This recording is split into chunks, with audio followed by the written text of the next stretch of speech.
Hello and welcome. Wherever you are, whatever time it is as you press play on this video, I want you to take a moment and consider the screen in front of you. Is it the bright rectangle of a phone, the soft glow of a monitor, the focus light of a tablet? Notice the room you're in, the sounds around you, the weight of your body where you sit or lie. For this moment, in this specific configuration of reality, you are here, watching this. And I have a question for you, a question that might feel uncomfortable, but one that every human, in every culture since the dawn of thought, has grappled with. What happens when we die? It's the ultimate unknown, the final frontier of personal experience. Religions have promised heavens and reincarnations. Philosophers have debated the nature of the soul. Science has, for the most part, pointed to the cessation of brain activity and the end of consciousness. But what if everyone was missing a piece of the puzzle? A piece not found in holy books or traditional biology textbooks, but in the bizarre, counterintuitive, and profoundly strange world of quantum physics? What if death wasn't an end, but a transition? A quantum leap of your consciousness to a reality where you are still alive. This isn't a spiritual belief or science fiction fantasy. This is a serious, though highly controversial, thought experiment born from one of the most robust scientific theories we have. This is the hypothesis of quantum immortality. Before we dive into the abyss, I need to ask you a favor. If your mind is already tingling with curiosity, if you feel that pull to understand the nature of your own existence, then please, do us both a favor and hit that like button and subscribe to the channel. What we're about to discuss is just the beginning. We explore the edges of science and philosophy here every week, and we don't want you to miss a single mind-bending idea. Plus, I'm genuinely curious about who you are and where you're joining this conversation from. So after the video, or even right now if you're multi-talented, pause and drop a comment down below telling me your location and the time you're watching this. It's always fascinating to see our community connecting from all corners of the globe in different moments in time. Now, let's begin. To even begin to wrap our heads around quantum immortality, we have to build our foundation on some key quantum principles. Don't worry, we'll keep it simple and use plenty of analogies. The first, and perhaps most important, concept is superposition. In our everyday, classical world, a thing is in one state. This cup is on the table. That car is red. The cat is either asleep on the couch or it isn't. Simple. But when we shrink down to the quantum level, the world of electrons, photons, and other subatomic particles, this common sense breaks down. A quantum particle, like an electron, doesn't have to be in just one state. It can exist in a superposition, a blend, a mixture, a fuzzy cloud of all its possible states at once. The classic, albeit thought experiment, example is Schrodinger's cat. Imagine a cat sealed in a box. Also in the box is a radioactive atom, a Geiger counter, and a vial of poison. If the radioactive atom decays, a quantum event with a 50-50 chance in a given time, the Geiger counter triggers, breaks the vial, and the poor cat dies. If it doesn't decay, the cat lives. Now, according to the rules of quantum mechanics, until someone opens the box and looks inside, the radioactive atom is in a superposition of having decayed and not decayed. Therefore, by extension, the cat is also in a superposition of being both alive and dead. It's not that we don't know, it's that the system itself is genuinely in both states simultaneously. This leads us directly to the next big idea, the observer effect and the question of what makes this fuzzy cloud of possibilities snap into a single, concrete reality. In the early days of quantum mechanics, the prevailing Copenhagen interpretation stated that it is the act of observation that causes the wave function, the mathematical description of this superposition, to collapse into one definite outcome. Open the box, and you instantly force the system to choose. The cat is either definitively alive or definitively dead. The other possibility vanishes. But to many physicists, this was deeply unsatisfying. What counts as an observer? A human? A cat? A camera? And why should consciousness have such a special, magical-seeming role in shaping reality? You see, that question, what counts as an observer, is like a pebble tossed into the pond of physics, and the ripples it created just kept getting bigger and bigger. Think about it. If a tree falls in a forest and no one is around to hear it, does it make a sound? The old Copenhagen interpretation of quantum mechanics gives a weirdly philosophical answer. It basically says, at the quantum level, without an observer, events aren't just unrecorded, they're not even definite. The fallen tree and the standing tree are both in a fuzzy, unrealized state of possibility until a conscious mind comes along and listens. This felt, to a growing number of physicists, like we were putting human consciousness on a pedestal, making it the center of the universe in a way that Galileo and Copernicus had tried so hard to move us away from. It introduced a kind of magic into the equations. Why should the universe care if a human, a cat, or a camera is looking? The laws of physics are supposed to be fundamental, operating regardless of who or what is watching. This intellectual unease is where our protagonist, a brilliant young graduate student named Hugh Everett III, enters the story. It was the 1950s, and Everett was wrestling with these very problems for his doctoral thesis. He looked at the prevailing Copenhagen idea and saw what he felt was a clumsy, ill-defined patch. The mathematics of quantum mechanics, the wave function described by the Schrodinger equation, was beautifully precise and deterministic. It described how possibilities evolved over time in a smooth, continuous way. But the collapse part, the moment of observation, wasn't in the math. It was a separate, ad hoc rule bolted on to explain what we see in experiments. To Everett, this was like having a perfect, elegant car engine that, for some unknown reason, required a gremlin to jump out and kick it every time you wanted to start it. The gremlin was the collapse, and Everett wanted to get rid of the gremlin. So, he asked a deceptively simple question: what if we just take the mathematics at face value? What if the wave function never collapses? What if it just keeps evolving forever, according to Schrödinger's equation, with no exceptions?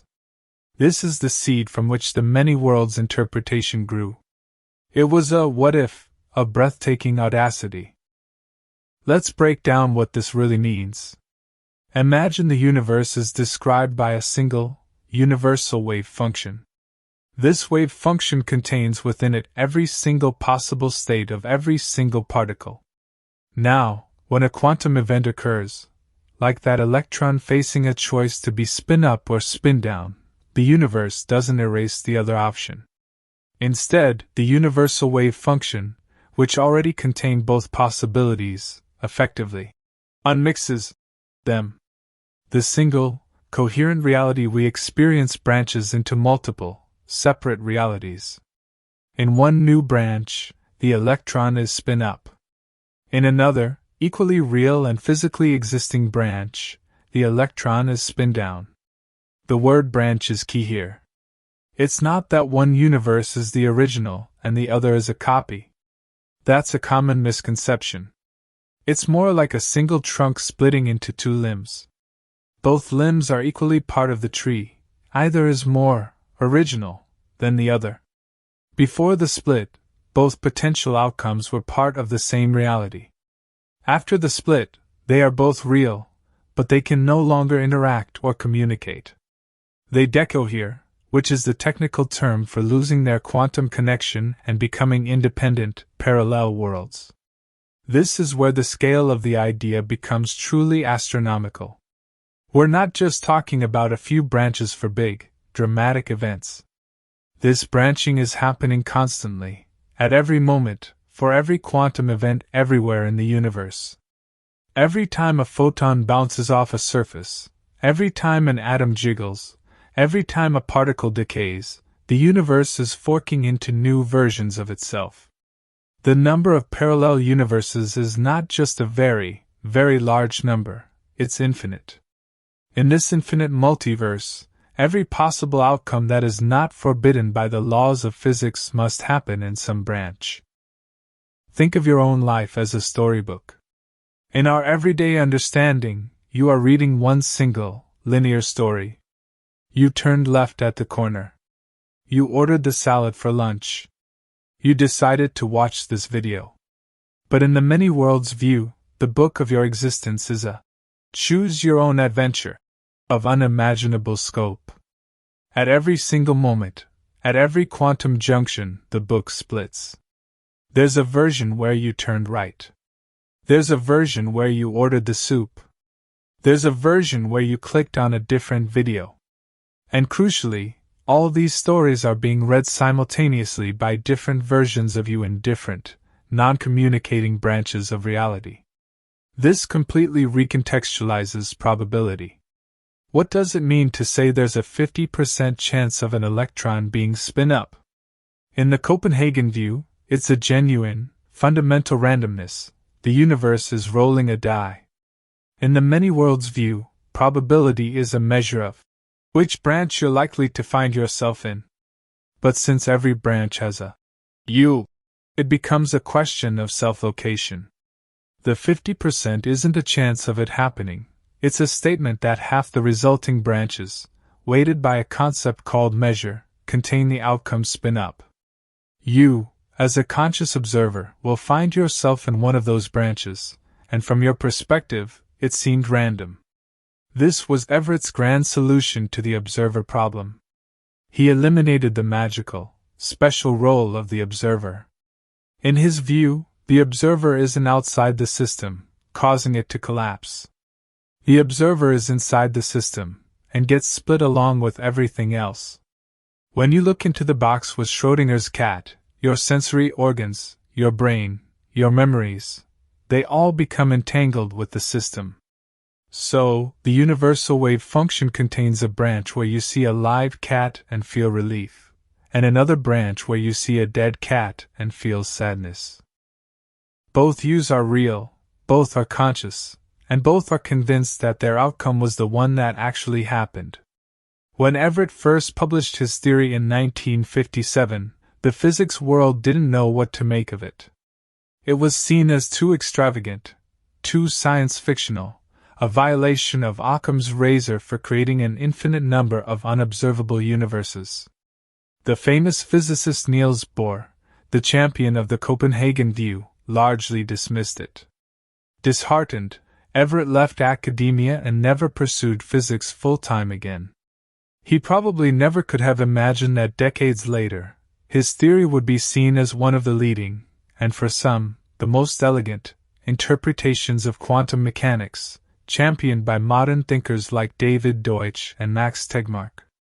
It's a theory that doesn't just explain the quirks of the quantum world, it reframes our entire existence. It suggests that reality is vaster, stranger, and more abundant than we could ever perceive from our single, narrow branch.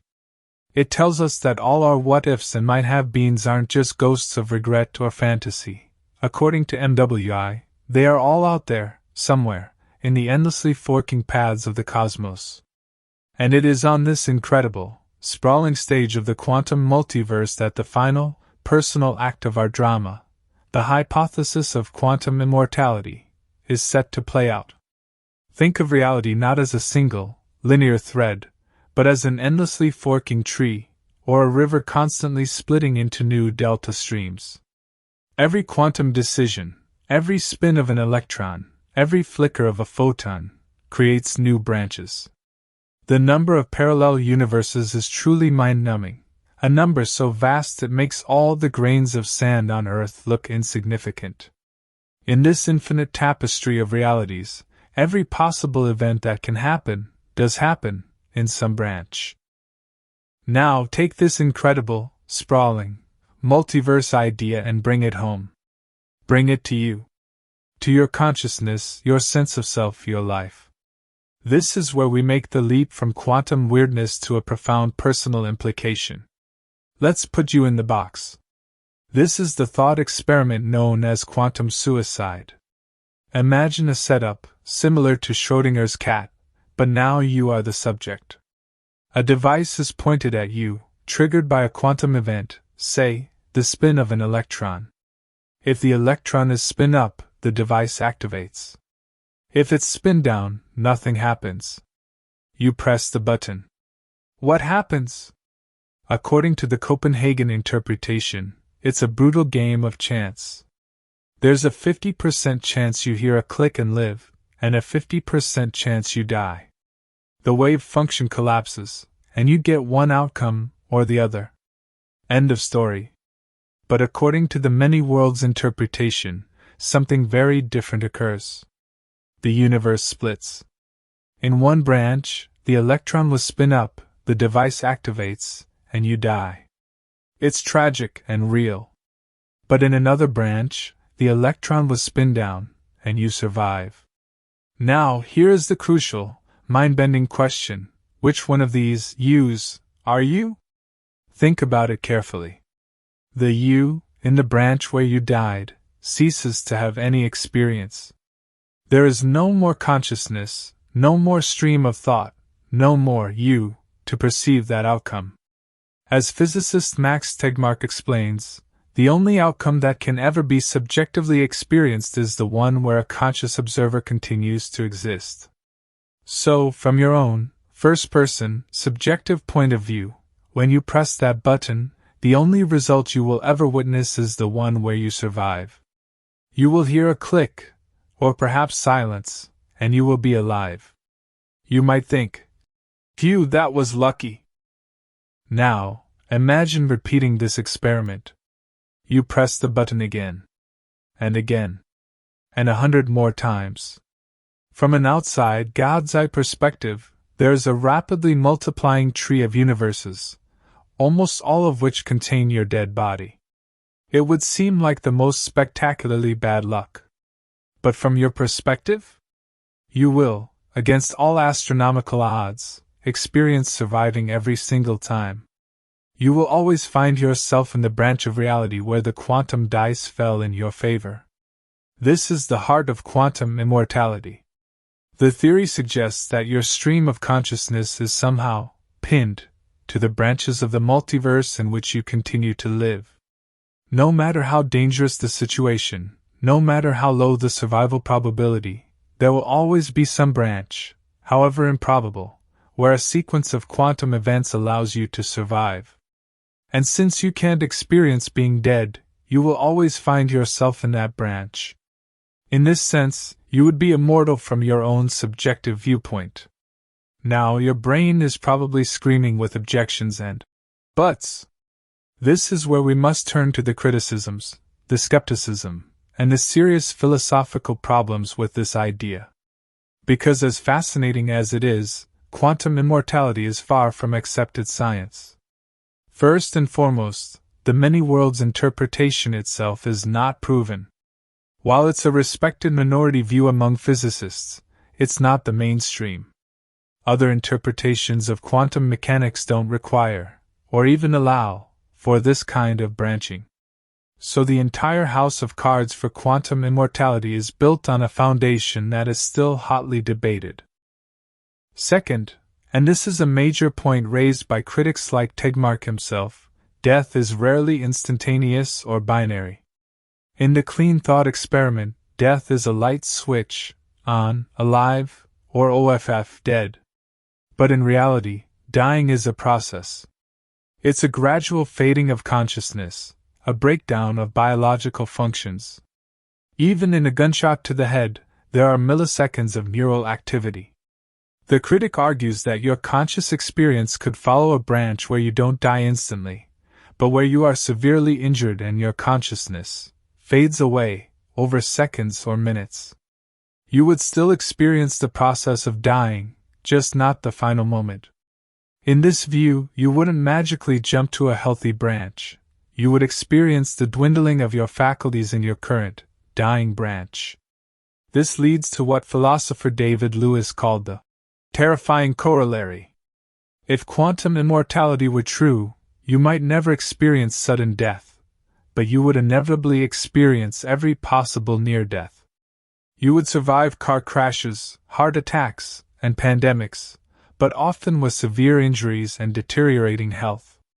You could eventually find yourself as the oldest, most frail being in existence, forever skirting the final curtain but in a state of perpetual suffering, like the mythical Tithonus who was granted eternal life but not eternal youth. Then there's the problem of probability.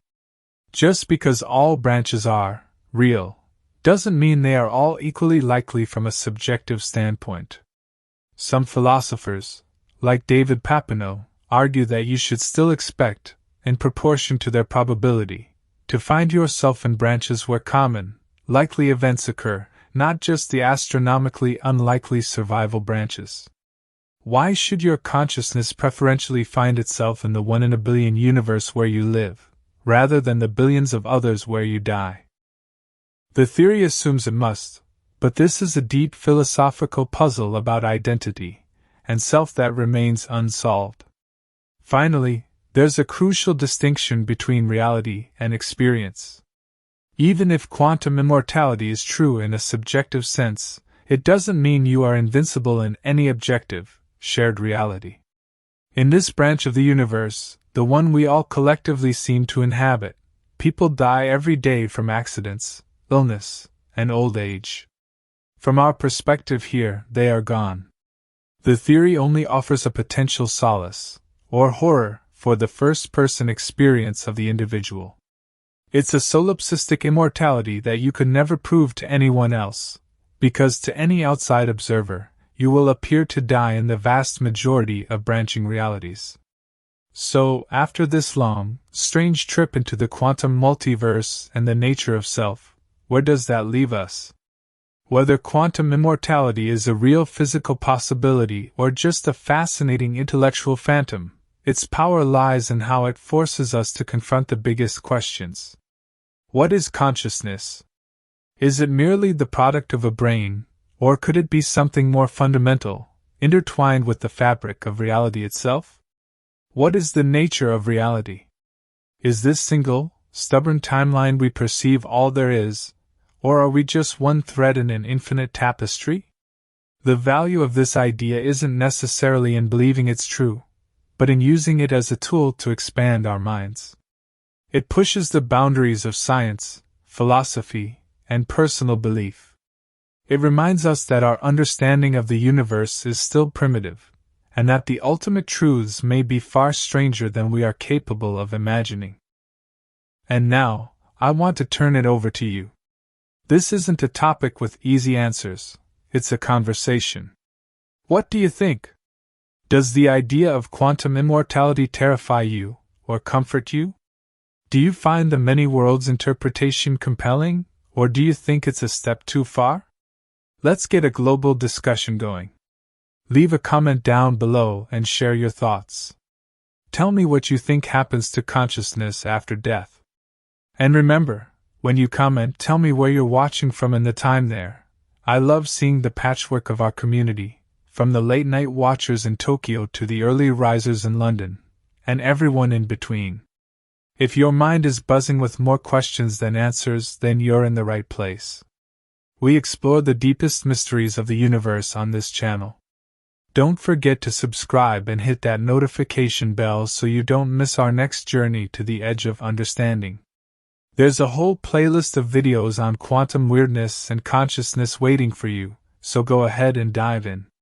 For now, from my corner of the multiverse to yours, thank you for watching, for thinking, and for being a part of this conversation.